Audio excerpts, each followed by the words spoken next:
Kita seperti tidak tahu ya apa yang bisa diperbuat. Untuk gereja, masa corona yang setahun ini, awal-awalnya itu benar-benar adalah sebuah kebuntuan. Kenapa? Karena gereja tidak bisa berkumpul. Dan semua orang, karena pemahaman tentang virus COVID waktu itu masih sangat dangkal, kita tidak tahu. Sehingga cenderung kita berpikir bahwa itu ada virus yang begitu mematikan. Sedikit kontak saja bisa berakibat yang begitu tragis. Di jemaat itu betul-betul menghindari berkumpul, tidak berani datang ke gereja. Bahkan tidak boleh dikunjungi. Setelah beberapa bulan, ya saya sekitar 3-4 bulan, saya coba cek dengan jemaat ya waktu itu, apakah bisa kita kunjungi. Satu persatu saya teks mereka dengan WhatsApp. Dan saya sampaikan bagi yang bisa dikunjungi, biar infokan. Nah, kita mau berkunjung. 100 lebih orang, hanya beberapa yang menjawab saya. Yang lainnya tak mau jawab. Dan yang menjawab itu pun bilang, Pak Pendeta, saya rasa kita WhatsApp saja. WhatsApp saja dia bilang. Tak usah datang. Nah, kita ngerti, ya kita pun tidak berani datang. Kalau kita datang, sesuatu terjadi tidak baik, ya nanti orang berpikir sudah dikasih tahu tak usah datang, kau datang juga. Kalau nanti ada yang sakit, kita gereja nanti seolah-olah menjadi masalah bagi orang. Setengah tahun masa corona, saya itu seperti di awan-awan gitu. Tidak tahu mau bagaimana. Pelayanan semua tak jalan. Hanya kebaktian hari Minggu. Berusaha ditayangkan secara online. Mula-mula hanya dengan gunakan sebuah HP. Kemudian kita buat satu kali lagi persekutuan doa. Itu saja. Yang lain semua stop. Dan saya selalu berpikir, jemaat ini beribadah atau tidak beribadah dengan online seperti itu. Itu kebuntuan benaran. Dan kita benar-benar tidak tahu mau bagaimana. Nah, itu sebuah contoh dalam pelayanan gerejawi. Dalam hidup kita juga bisa mengalami hal seperti ini. Bapak Ibu, coba kamu ingat kembali. Kebuntuan dalam hidup kamu. Kebuntuan itu. Ada orang mungkin kehilangan pekerjaan. Kehilangan pekerjaan dalam masalah sangat besar kalau kita tidak mempunyai tabungan. Karena anak istri di rumah itu tiap hari harus makan. Kalau kita sewa rumah itu harus dibayar sewaannya. Tak ada penghasilan, itu adalah masalah yang besar sekali. Dan kadang-kadang kita tidak tahu mau bagaimana. Ya, di saat seperti ini mau cari kerja kemana? Yang ada adalah orang memberhentikan pekerja, jarang sekali yang menerima pekerja baru. Itu kebuntuan. Nah, saya rasa kita semua memahami ya, apa artinya kebuntuan itu. Ketika kita merasa tidak tahu mau berbuat apa. Tetapi yang saya mau bicarakan adalah ketika kita dalam kondisi buntu seperti ini, apakah kita hanya duduk termenung di situ, duduk dan menyesali diri, kenapa aku harus berhadapan dengan kondisi sedemikian, ya, dan bersikap pasrah, apa yang mau terjadi, aku terima, biar dia terjadi. Apakah kita sikapnya seperti ini? Sikap seperti ini, sikap yang tidak berbuat sesuatu, sikap yang tidak datang kepada Tuhan untuk meminta Tuhan membuka jalan, itu adalah sikap orang yang hidupnya tidak beriman. Memang kita bila aku percaya sama Tuhan Yesus, kita tak akan menyangkal Tuhan Yesus, itu benar. Kita pun tak akan pergi ke tempat sembahyang orang lain untuk ibadah Yesus. Kita tidak akan mau. Kita hanya mau beribadah kepada Tuhan Yesus. Tapi di dalam hidup ini, Dan urusan hidup sehari-hari, kita berpikir, kalau masalah saya seperti ini, kita bilang, itulah nasib saya. Saya tak bisa berbuat apa-apa. Itu pertanda dalam hidup itu kita tidak menunjukkan bahwa kita beriman kepada Tuhan. Tidak menunjukkan bahwa kita mau berharap kepada pertolongan Tuhan. Di dalam 1 Samuel pasal 14 ini adalah sebuah cerita, sebuah peristiwa yang menunjukkan kepada kita dua orang. Sama-sama dalam keadaan yang buntu. Tapi satu menunjukkan imannya dan dia bertindak, satu yang menunjukkan dia tak ada imannya. Dan dia tidak berbuat apa-apa. Apa yang terjadi pada saat ini? Nah, Saul, dia baru diangkat menjadi raja. Sebelumnya orang Israel tidak mempunyai raja. Dia tiba-tiba mempunyai raja nih. Sebelumnya mereka sering diganggu, sering ditindas oleh suku-suku bangsa sekelilingnya. Dan Tuhan selalu membagikan hakim-hakim untuk menolong mereka. Tapi hakim-hakim datang dan pergi, datang dan pergi. Dan bangsa-bangsa itu sering menindas, mengganggu, memasuki wilayah mereka, merampoki mereka. Nah, sekarang dengan mereka mempunyai satu orang raja, nah semua bangsa itu melihat, ya semua melihat. Israel sekarang mempunyai raja. Apakah situasi mereka masih seperti dulu? Yang bisa kita rampok, yang bisa kita ganggu pada saat kita ingin. Apakah sudah masih seperti itu? Atau karena dia sudah mempunyai raja, kondisi sudah berubah? Nah, jadi orang Filistin, mereka mau menguji. Di pasal ke-13 dikatakan bahwa orang Filistin, mereka datang mendekati wilayahnya orang Israel di sebuah daerah bernama Mikmas dan berkemah di situ. Bawa pasukan besar sekali. 3.000 kereta. Ya. Ini peristiwa yang di kisaran sekitar 1100 sebelum Masehi. Ya, tahun 1100 sebelum Masehi. Berarti dari kita sekarang itu udah 3.000 tahun yang lalu. Masa yang purbakala sekali.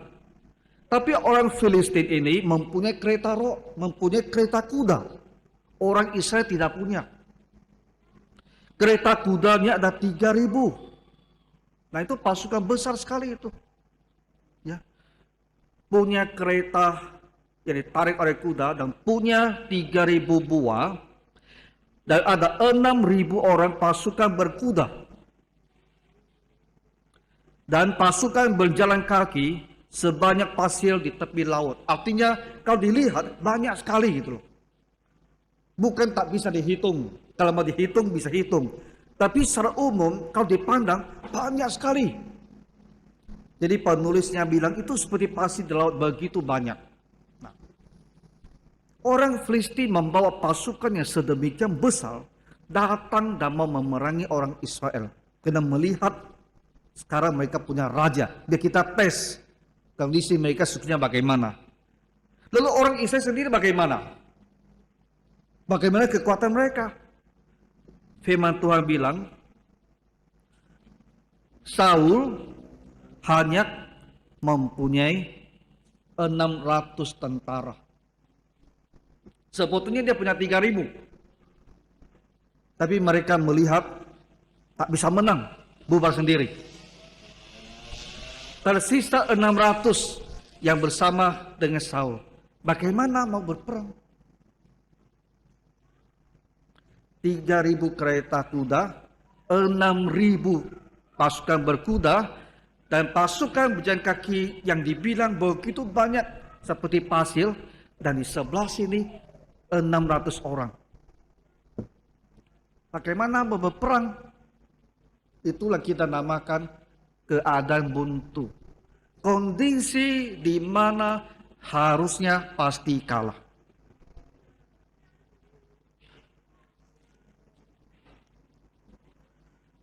Orang Filistin, mereka berkemah di Mikmas. Lalu di mana Saul? Di mana dia berkemah? Di mana dia simpan pasukannya itu? Pasal 14 ayat yang kedua, lihat apa yang dilakukan oleh Saul. Adapun Saul duduk di ujung Gibea di bawah pohon delima yang di Mikron. Pasukan Israel ada di Gibea, sekitar 8-9 km jaraknya dari Mikmas. Dan apa yang dilakukan oleh Saul ketika di seberang pasukannya sudah bertumpuk untuk menyerang mereka? Firman Tuhan bilang Saul duduk di ujung Gibea di bawah pohon delima. Dia melihat pasukan musuh yang sedemikian besar, bagaimana mau berperang. Dan kalau kita baca pasal 14 selanjutnya dikatakan bahwa di pihak orang Israel sebenarnya juga tidak punya senjata. Karena di Israel tidak ada tukang besi.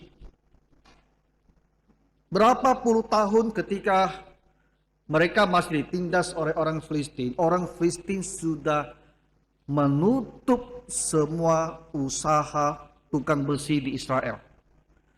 Tak mengizinkan mereka mempunyai tukang besi. Di tukang besi ada semua sudah pindah ke wilayah Filistin. Israel tak punya tukang besi. Sehingga kalau kita baca di pasal 14 atau 5 ini dikatakan di Israel tidak hanya tentaranya tinggal 6 seorang. Senjata mereka hanya ada 2 belah. Hanya Saul yang punya itunya, senjatanya, pedangnya, dan Yonatan yang punya pedangnya. Hanya 2 biji itu. Nah, jadi Saul melihat bagaimana mau berperang. Itu betul-betul tidak seimbang. Jalan buntu. Dan apa yang dilakukan? Dia pergi duduk di bawah pohon delima. Artinya apa? Artinya dia tidak berbuat apa-apa. Dia lihat pasukan di sebelah sana. Mereka pun tidak datang menyerang, tapi parkir di situ. Dia di sini dengan pasukan kecilnya. Dia pikir tak bisa menang, tak bisa berbuat apa-apa. Dia duduk di situ saja. Firman Tuhan bahkan seperti menyindir. Duduk di bawah pohon delima. Berteduh di situ. Dia tidak kepanasan. Poinnya adalah tidak berbuat apa-apa.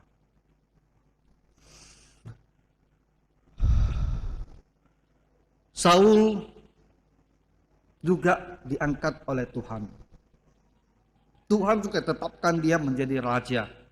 Walaupun nanti terbukti dia raja yang tidak mau patuh. Tapi Tuhan juga yang jadikan dia raja. Dan sebetulnya di pasal 11 dan 12 ketika dia baru diurapi, baru diangkat, ada orang Amun juga sempat menyerang. Dan waktu itu tanpa berperang Tuhan berikan dia kemenangan. Nanti bisa dibaca ya 1-2 pasal sebelumnya.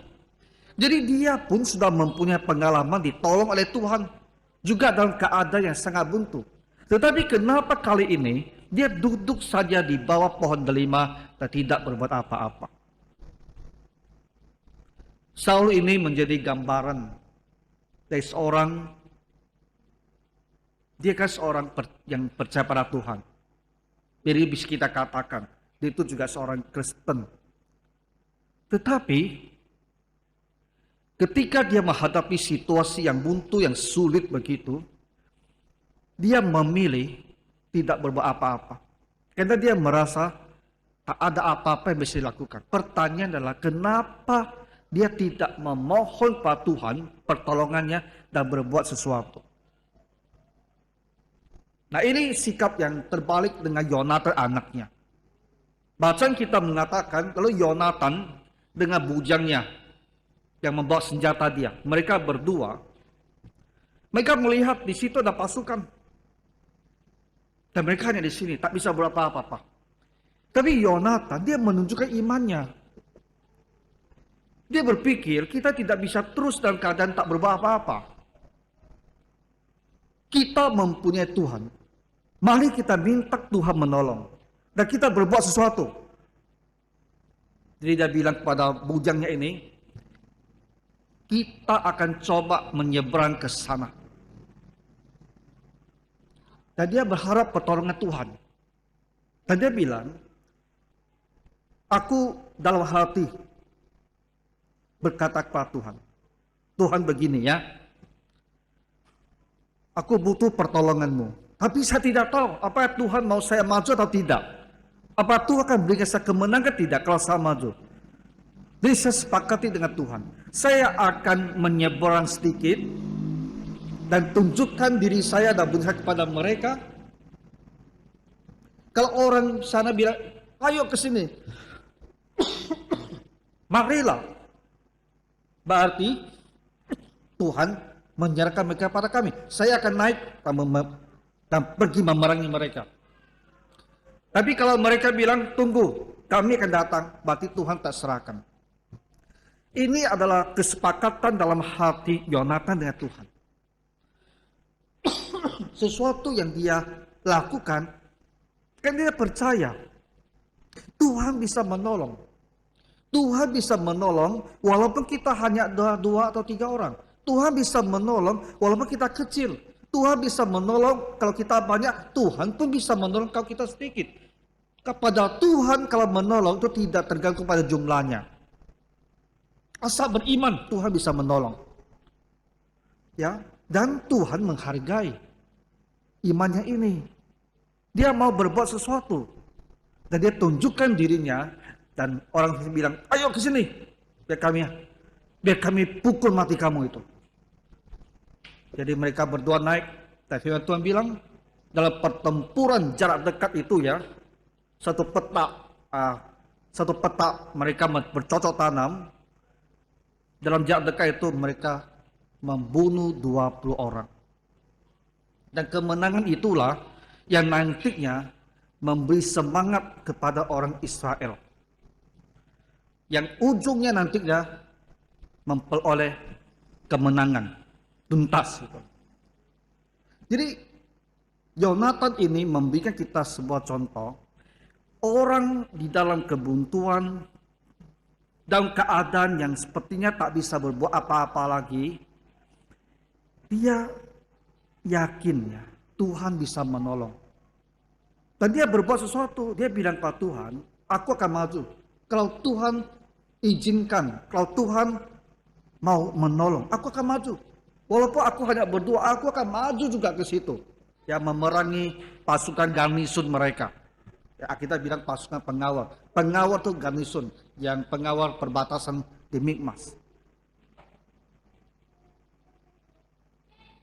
Sesuatu yang sebetulnya tak bisa dia menangkan. Tapi dia mau juga berbuat sesuatu. Dan dengan bersandar pada Tuhan, ternyata Tuhan hargai imannya ini. Tuhan berikan dia kemenangan dan nantinya Tuhan beri kemenangan kepada seluruh orang Israel dan Filistin itu akhirnya diusir.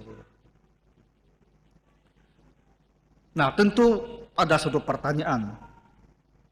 Bolehkah lalu aku berkata juga seperti Yonatan, Tuhan, aku minta tanda ini. Kalau begini berarti Tuhan boleh, kalau begini berarti Tuhan tidak boleh. Apakah kita Kristen boleh berbahas seperti ini?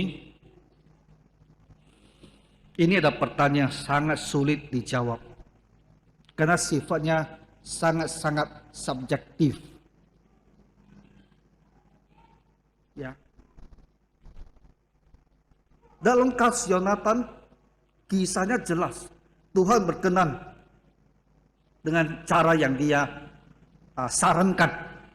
Tapi kalau kita berbuat seperti itu, aku tidak tahu apakah Tuhan berkenan tidak. Dan bagaimana kehidupan rohani kita, bagaimana hubungan kita kepada Tuhan, kita pun tidak tahu. Jadi apakah Tuhan mempertimbangkan segala sisi tentang kita, apakah dia berkenan kalau kita pakai cara seperti ini? Saya tidak tahu. Jadi saya rasa kita jangan pakai cara seperti ini. Tapi begini ya. Kalau kita di dalam kebuntuan apapun juga, kamu berbuatlah sesuatu. Contoh ya, kalau kita lagi perlu cari kerja, jangan kita merasa zaman sekarang jarang sekali yang mau merekrut karyawan baru. Teman-teman saya juga tak dapat kerja, saya rasa tak ada kemungkinan saya bisa dapat kerja. Lalu aku duduk di rumah saja. Nah, kalau kita bersikap demikian, kita seperti Saul. Tak menunjukkan iman kita dalam perbuatan. Tapi mari kita berbuat seperti ini. Ya. Kita bilang sama Tuhan, Tuhan, aku akan pergi ke beberapa teman saya yang sedang bekerja. Dan aku akan minta mereka bantu saya carikan lowongan. Tuhan bantulah saya. Ya supaya teman-teman saya itu bisa menemukan 1-2 lowongan untuk saya. Berdoa seperti itu. Atau kita bilang kepada Tuhan, aku akan pergi beli koran. Ya, koran untuk bekerja. Dan bantulah supaya saya bisa temukan ya sejumlah kerja di koran ini dan saya bisa lamar. Dan bantulah supaya saya bisa dipanggil interview. Dan kalau saya dipanggil interview, bantulah supaya saya bisa menjawab dengan bijaksana. Memberikan kesan baik sehingga saya bisa diterima. Jadi, mari kita berdoa seperti ini. Ya. Tapi kamu harus lakukan sesuatu. Bertindak yang menunjukkan bahwa kita beriman, bertindak yang menunjukkan bahwa kita bersandar pada Tuhan. Kita lagi mengharapkan Tuhan menolong. Saul duduk di bawah pohon delima, tak berbuat apa-apa, menunjukkan bahwa dia tidak berharap apa-apa pada Tuhan. Dia sepertinya terima saja. Kalau memang harus kalah, biarlah kalah. Tapi Yonatan tidak, dia berbuat. Dan Tuhan ternyata menghargai dia dan berikan dia kemenangan. Jadi poin saya Bapak Ibu ya di pagi hari ini bicara panjang lebar adalah kita harus berbuat sesuatu. Mau buntu sampai bagaimana jalan hidup kita itu, kita tak boleh bilang aku pasrah sajalah. Memang sudah begitu. Itulah bahagian saya. Tak bisa apa-apa lagi. Saya terima. Orang dunia bilang aku pasrah sajalah. Kita tak boleh seperti ini. Kalau kita bersikap ini, kita ada orang yang selalu kalah. Padahal kita punya Tuhan di sorga.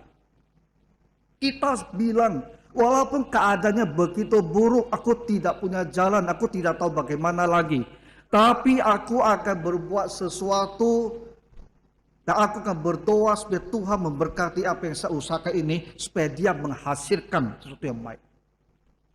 Ketika kita mulai berbuat sesuatu, Bapak Ibu tahu tidak? Ketika kita buntu ya, dan kita mulai berbuat sesuatu, tiba-tiba pintu-pintu terbuka. Seperti orang berdagang. Kadang-kadang kita pikir, aku mau buka satu usaha baru.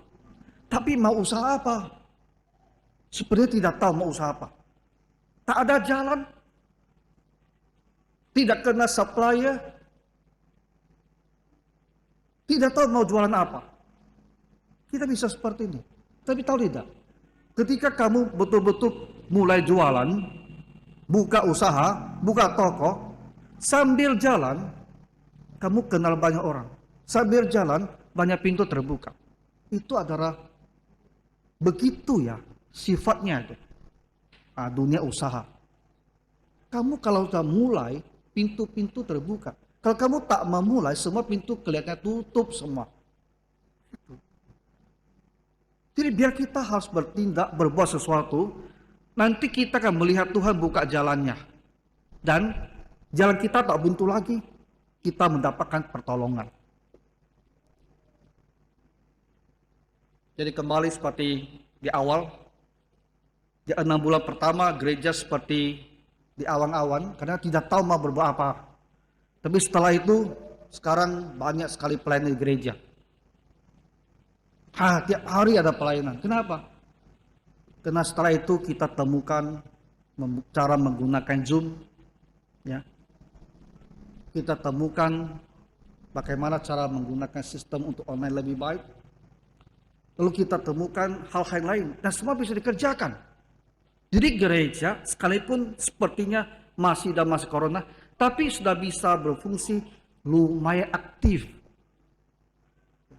Jemaat tak bisa kunjungi, sekarang kita kunjungan mereka secara virtual.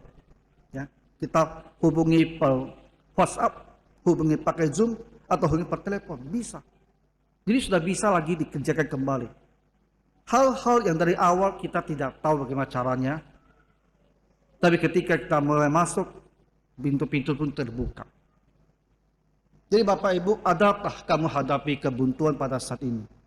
Jangan seperti Saul, ya, hanya duduk di bawah pohon delima, tak berbuat apa-apa. Buatlah sesuatu. Kalau gereja juga merasa menghadapi kebuntuan dalam hal apapun juga, jangan duduk berpangku tangan di sini dan bilang kami tak bisa apa-apa lagi, kami tak bisa apa-apa lagi. Buatlah sesuatu, pergi lakukan sesuatu. Ya, dan sambil berdoa, Tuhan tolong kami. Nanti jalan itu terbuka, pertolongan itu muncul. Ya, itulah saja yang saya mau bicarakan pada Bapak Ibu sekalian. Kiranya bisa menguatkan kita agar hidup kita ini jadi hidup yang berkemenangan. Jangan jadi orang Kristen yang selalu bilang aku pasrah saja. Kalau kita bilang pasrah saja, kepala kita tuh suntuk gitu loh. Kalau tak ada pengharapan, itu paling mematikan bagi jiwa kita. Hidup harus punya pengharapan. Ya, selalu ada jalan keluar dari kebuntuan kita. Nah, Tuhan kiranya menolong kita semua. Mari kita berdoa. Tuhan Bapa Surgawi, bantulah semua keluarga yang terwakili di sini. Tuhan, kami sendiri, setiap orang ada jalan buntunya. Ada saja yang tidak bisa kami perbuat apa-apa. Tetapi Tuhan, kami percaya kami mempunyai Tuhan di surga yang bisa menolong. Maka tambahkanlah iman kami, dan kami datang kepadamu berbuat sesuatu bersama-sama dengan Tuhan, agar kami bisa mendapatkan pertolongan pada waktunya. Kami serahkan juga gereja ini ke dalam tangan-Mu. Tuhan juga menolong supaya majelis gereja semua bisa berbuat sesuatu untuk menolong gereja ini. Dalam nama Tuhan Yesus Kristus kami berdoa. Amin.